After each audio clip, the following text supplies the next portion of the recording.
Hey friends, I had a interesting day today, and I several, or at least two,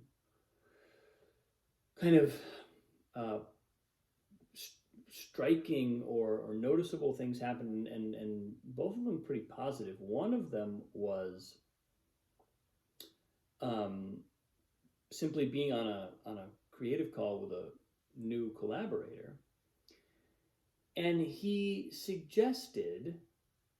he had already suggested this by text about a week ago, but he suggested a kind of business model for supporting the kind of creative work that I want to do and that we are now collaborating on. And I was intrigued. I initially, when I received this idea by text, I sort of thought, "Oh man, what is this? Like, are we going off track? Is this going to take us out of the is this a way of sidestepping the massive amount of work that needs to be done in order to get this project going?" We're talking about creating an animated film, a short, but still lots of work.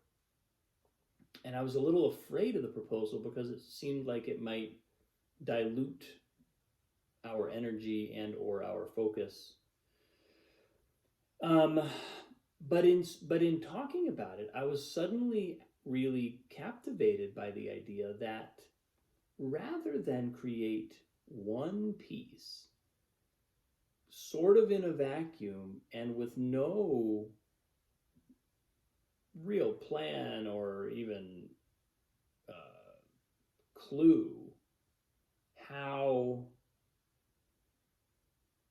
we would that the incredible amount of work that that project is going to require would ever be supported, with just paying no regard to that. I was intrigued suddenly by a proposal that said, well, hold on, there are ways of actually garnering support and creating support right from the beginning of that process. And it might mean that there are some other things to do that would in some ways dilute the focus, but if they would also make the whole thing more sustainable and create a kind of growing integrity, growing kind of self-sustaining energy to the whole process, it'd be totally worth it. And it would, in some ways, it sort of upset my own model in a way, which is I've been project oriented all my life, and it's generally like all in on this project and just like almost can't look around until either the project is complete or at least the project sort of reaches a certain threshold of performance. You create a product, whatever. Um, and and so this was a new model for me. I was like, oh, this is cool. And funny enough, it sort of dovetails with the second thing that I was going to talk about today, which is I've been listening to John Vervaeke's Awakening from the Meaning Crisis, and you know, yet again, he's hitting home runs.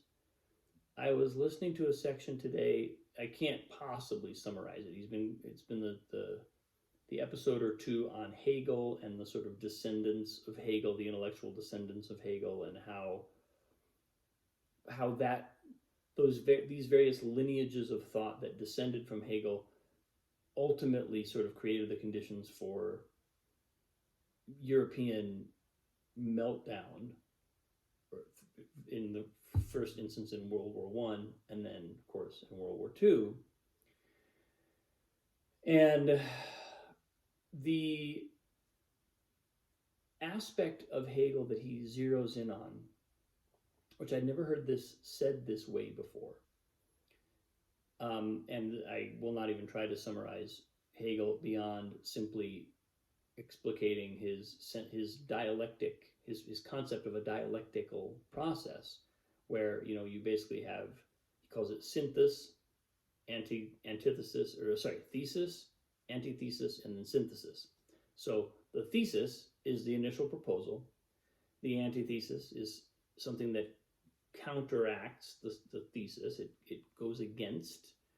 And synthesis is the outgrowth of this proposition, negation, and then what emerges out of that interaction. Sometimes it's a partial negation. Sometimes only a portion of the thesis is refuted. Generally, only a portion of the thesis is refuted, and then in the synthesis portion of the process, the viable material from the original thesis is retained, and there's this new addition of the part that's been negated, often remade, reinvented. Something new has emerged.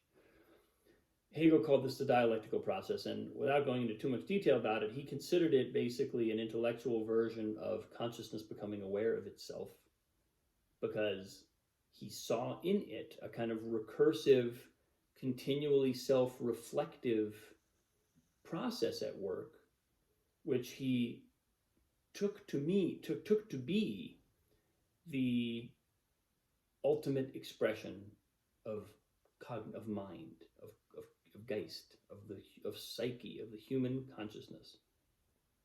And he said, once we get to this place of understanding that this is how everything works, we are basically enlightened, and all we need to do then is create a mythology that sort of bolsters and illustrates and fortifies this understanding of how the universe works, and voila, it'll be the golden age of humanity.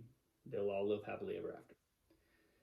And there are descendants of his who took that and sort of moved it into various domains, morphed it, oftentimes modified it by being critical of it. But the point that John Vervaeke very, very compellingly makes, is that this model, while it contains some profound truths, and while you can look at intellectual history, the history of ideas, the history of philosophy, even the scientific history in a lot of ways, through the lens of this dialectic, and the dialectic actually sort of holds up as a process. While that's true, there's a massive amount of experience that is not accounted for in the dialectic. And John Vervaeke calls this participatory knowing. And participatory knowing is that like felt sense. It's the sense of going through a trial. This is an example. Like one example would be the felt sense of going through a trial, a challenge on the way to wisdom. I think of it as, I think about the interior experiences that I've had, for example, doing Qigong, doing meditation, the various practices and experiences that have built my capacity for consciousness up to this point.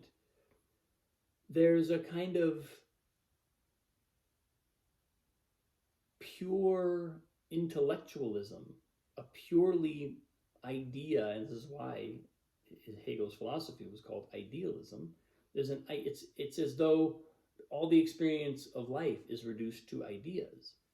And of course, many of his critics pointed this out, that there are aspects of experience that do not show up in the form of ideas. The experience of doing Qigong, for example, does not show up as an idea, and yet it is a transformative process for our body and our psyche. And so there's this domain of participatory knowing that John Vervaeke talks about.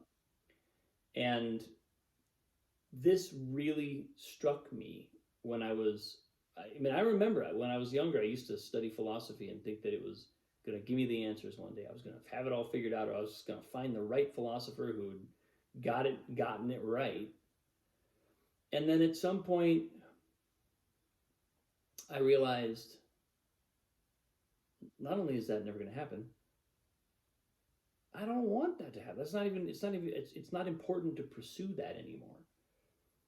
That's not where the truth resides. That's not where the full truth resides. There's a lot of benefit to having a deep understanding of the history of intellectual thought and philosophy. But it's not the be all and end all. It's not the sum total of experience. And so this notion of participatory knowing, which John Vervaeke has been invoking since the very beginning of this series, is I find a really elegant way of encapsulating that. Is a really elegant way of stating stating that reality. And I found myself, I'm not just trying to, connect these two experiences today in a kind of hackneyed way, but there was something about the way that my colleague today sort of proposed this other way of approaching creative work that felt to me like, first of all, it felt like he was speaking from a deep place of experience. It felt like he was not simply taking the idea that we were working with, which at this point is still purely conceptual, and allowing that to just compel him with no regard for what was around it, for the life experiences that were going to accompany the formation and the honing and the crafting of that idea. It was like he was speaking from a place of understanding that something's got to hold all that up. And so it put me in a place where I thought, oh, okay, like, this is really good for me. Even though it was initially uncomfortable, kind of as I described earlier, it was initially sort of like, I was like, whoa, are we going to get lost? Are we going to, start to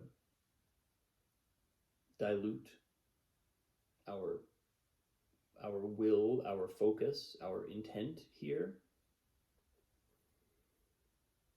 But very quickly I was like, no, this is wisdom. This is about creating the whole picture of what this process is about, not just getting tunnel vision around the conceptual idea, no matter how brilliant and beautiful and continuously unfolding it is, there's a world around it. And when I that was sort of earlier in the day, and when I came and heard this John Vervaeke episode this afternoon, evening, it reminded me of that language, and I was like, oh, that's what this is really kind of about, participatory knowing. It's the whole of life, the transformation in life, that is not just understanding something with our mind or finally grasping the right idea. Felt like it sank in with me on a kind of visceral level and on a practical level, because it had come out in the space of a creative project. So that's where I'm at today, people. Thanks for watching. I appreciate you. Have a wonderful day. I'll see you soon.